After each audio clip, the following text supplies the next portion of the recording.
Bayangkan Anda tinggal di sebuah desa. Pagi hari, suara ayam berkokok bersahutan, kopi hitam mengepul di cangkir enamel, dan di kejauhan terdengar suara mesin proyek. Bukan proyek jalan, bukan juga pembangunan rumah pejabat, tapi koperasi. Ya, koperasi. Sebuah kata yang dulu sering muncul di buku pelajaran IPS berdampingan dengan istilah soko guru perekonomian, tapi entah kenapa sering berakhir jadi bangunan sepi dengan cat pudar dan papan nama miring. Tapi ceritanya beda, setidaknya di atas kertas. Mari kita mulai dari hal paling mencolok, pembangunan fisik gerai koperasi. Kalau dulu, koperasi itu identik dengan gotong royong warga, iuran anggota, dan rapat panjang yang kadang lebih lama dari manfaatnya, sekarang pendekatannya berubah drastis. Pembangunan sepenuhnya ditangani oleh Agrinas Pangan Nusantara, sebuah BUMN, bekerja sama dengan TNI. Ya, Anda tidak salah dengar. TNI, Tentara Nasional Indonesia. Lembaga yang biasanya kita bayangkan sibuk dengan pertahanan negara, ini ikut turun tangan memastikan koperasi berdiri kokoh. Dari menjaga kedaulatan, ini juga membantu memastikan toko sembako desa punya fondasi yang tidak miring. Satirnya di sini sederhana. Kalau dulu koperasi butuh waktu bertahun-tahun untuk berdiri, sekarang mungkin cukup menunggu aba-aba komandan. Desa, kelurahan, atau koperasi sendiri tidak perlu lagi pusing memikirkan teknis pembangunan. Mereka cukup mendaftarkan lahan atau bangunan melalui sistem bernama Simkopdes. Kedengarannya canggih, digital, dan tentu saja menjanjikan efisiensi. Tinggal daftar, diverifikasi, lalu sistem yang bekerja. Kalau sudah punya bangunan, tenang, akan dinilai apakah perlu renovasi, dibangun ulang, atau cukup disesuaikan. Jadi tidak ada lagi alasan bangunannya sudah ada, tapi ya begitulah kondisinya. Sekarang semua ada standar, semua ada penilaian. Dan disinilah letak perubahan besar berikutnya. Konsep lama ditinggalkan. Dulu, kalau mau bikin koperasi modern atau yang disebut KDKMP, harus mengajukan kredit ke bank. Tidak cukup hanya niat baik dan semangat gotong royong, harus ada proposal, jaminan, dan tentu saja BU checking atau sekarang dikenal sebagai SLIK OJK. Bayangkan, untuk ngurus koperasi desa, pengurusnya harus lolos pemeriksaan riwayat kredit. Jadi kalau ketua koperasi pernah telat bayar cicilan motor 5 tahun lalu, bisa jadi itu menghambat berdirinya koperasi untuk satu desa. Sekarang, semua itu dipangkas. Tidak ada lagi proses rumit, tidak ada lagi drama administrasi yang berlapis-lapis. Pendanaan, pembangunan, hingga modal kerja dilakukan dengan sistem baru yang lebih sederhana. Semuanya diarahkan dari pusat. Kata kuncinya dari pusat. Artinya, desa tidak lagi menjadi aktor utama, melainkan penerima sistem yang sudah dirancang. Apakah ini efisien? Bisa jadi. Apakah ini mengurangi otonomi lokal? Nah, itu pertanyaan yang lebih menarik. Koordinasi awal pun tidak hanya melibatkan perangkat desa. Ada koramil, kodim, dan korem. Struktur militer turun langsung, bekerja sama dengan dinas koperasi setempat untuk memastikan lahan yang digunakan benar-benar layak. Jadi, kalau dulu rapat desa dihadiri oleh kepala desa, tokoh masyarakat, dan mungkin perwakilan warga, sekarang bayangkan ada seragam loreng di sana. Diskusi soal koperasi jadi terasa seperti briefing operasi. Dan yang lebih menarik lagi, dokumen tanah yang digunakan tidak harus sertifikat resmi. Bisa juga dengan SPPT atau Gerikce. Ini kabar baik bagi banyak desa yang selama ini terjebak dalam masalah legalitas lahan. Tapi di sisi lain, ini juga membuka ruang pertanyaan, seberapa kuat dasar hukumnya nanti. Namun, mari kita lanjut ke bagian yang paling menggoda. Uang. Setiap gerai koperasi akan mendapat dukungan dana dengan plafon maksimal 3 miliar rupiah. Ya, 3 miliar rupiah. Angka yang untuk sebagian besar desa bukan sekedar besar, tapi hampir terasa seperti jackpot.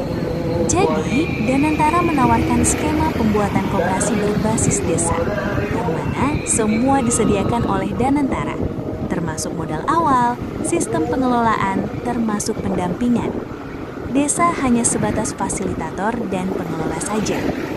Dan Dan yang lebih manis lagi, anggaran ini sudah termasuk pembangunan fisik dan modal kerja awal. Artinya, koperasi bisa langsung jalan, tidak perlu menunggu putaran modal dari anggota. Tidak perlu keluar uang di awal, 0 rupiah dari desa. Semua ditalangi oleh Danantara dengan dukungan anggaran dari Kementerian Keuangan. Jadi, kalau kita tarik garis besar, uangnya dari pusat, sistemnya dari pusat, pembangunan oleh BUMN dan TNI, desa tinggal menyediakan lahan dan menunggu hasil. Kalau ini sebuah restoran, desa itu seperti pelanggan yang tinggal duduk, makanan datang sendiri. Tapi tentu saja tidak ada makan siang gratis. Skema pengembalian modal tetap ada, hanya saja dibuat lebih halus. Untuk koperasi desa, angsuran dipotong langsung dari dana desa dengan jangka waktu maksimal 6 tahun. Sedangkan untuk koperasi kelurahan, sumber angsuran dari DAU atau DBH yang dialokasikan ke pemerintah daerah. Dengan kata lain, cicilan tetap berjalan, tapi tidak terasa langsung oleh koperasi. Tidak ada petugas bank yang datang menagih, tidak ada tingkat jatuh tempo yang bikin pengurus pusing. Semuanya sudah terintegrasi dalam sistem keuangan pemerintah. Efisien? Ya. Transparan? Semoga. Beresiko? Tentu saja, tergantung bagaimana implementasinya. Di satu sisi, skema ini jelas menjawab banyak kendala klasik. Tidak ada lagi masalah BI checking. Tidak ada lagi proposal ditolak karena jaminan kurang. Tidak ada lagi proses berbelit yang membuat banyak desa akhirnya menyerah sebelum mencoba. Tapi di sisi lain, muncul pertanyaan baru. Apakah kemudahan ini akan diimbangi dengan pengawasan yang memadai?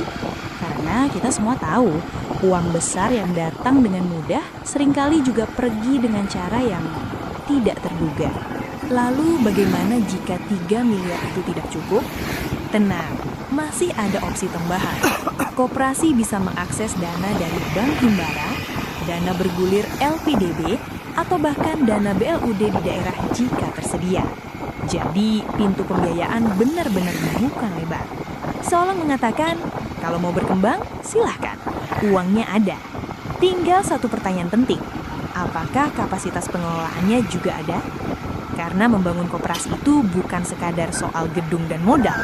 Ini soal manajemen, transparansi, kepercayaan anggota, dan yang paling sulit, konsistensi. Kita sudah melihat banyak contoh di masa lalu. Koperasi yang awalnya semangat, penuh harapan, tapi perlahan mati karena pengelolaan yang tidak profesional. Dana yang tidak jelas alirannya, rapat anggota yang hanya formalitas, dan akhirnya bangunan yang kembali sepi hanya jadi saksi bisu ambisi yang tidak terwujud. Lalu bagaimana jika 3 miliar itu tidak cukup? Tenang, masih ada opsi tambahan. Koperasi bisa mengakses dana dari Bank Himbara, dana bergulir LPDB, atau bahkan dana BLUD di daerah jika tersedia. Jadi, pintu pembiayaan benar-benar dibuka lebar. Seolah mengatakan, kalau mau berkembang, silahkan. Uangnya ada. Tinggal satu pertanyaan penting. Apakah kapasitas pengelolaannya juga ada? Karena membangun koperasi itu bukan sekadar soal gedung dan modal. Ini soal manajemen, transparansi, kepercayaan anggota, dan yang paling sulit, konsistensi. Kita sudah melihat banyak contoh di masa lalu. Koperasi yang awalnya semangat, penuh harapan, tapi perlahan mati karena pengelolaan yang tidak profesional.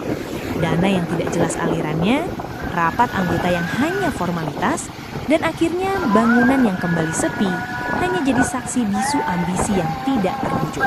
Program ini jelas ingin memutus siklus itu. Dengan sistem yang lebih terpusat, pendanaan yang lebih mudah, dan dukungan dari berbagai lembaga, harapannya koperasi bisa langsung lari, bukan lagi belajar berjalan. Tapi disinilah letak tantangannya. Karena koperasi sejatinya bukan sekedar institusi ekonomi. Ia adalah organisasi sosial. Ia hidup dari partisipasi anggota, dari rasa memiliki, dari kepercayaan. Dan semua itu tidak bisa dibangun hanya dengan 3 miliar rupiah. Tidak bisa dibangun hanya dengan sistem dari pusat. Tidak bisa dibangun hanya dengan bantuan TNI. Ia butuh waktu, butuh proses, butuh kesadaran kolektif. Jadi ketika kita mendengar bahwa pembangunan gerai koperasi akan berjalan lebih cepat, lebih transparan, dan lebih terarah, kita tentu berharap itu benar.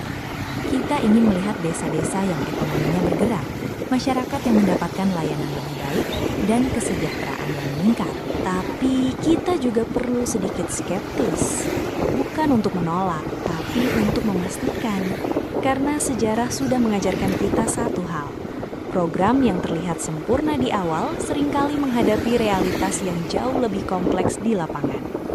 Apakah kali ini berbeda? Mungkin.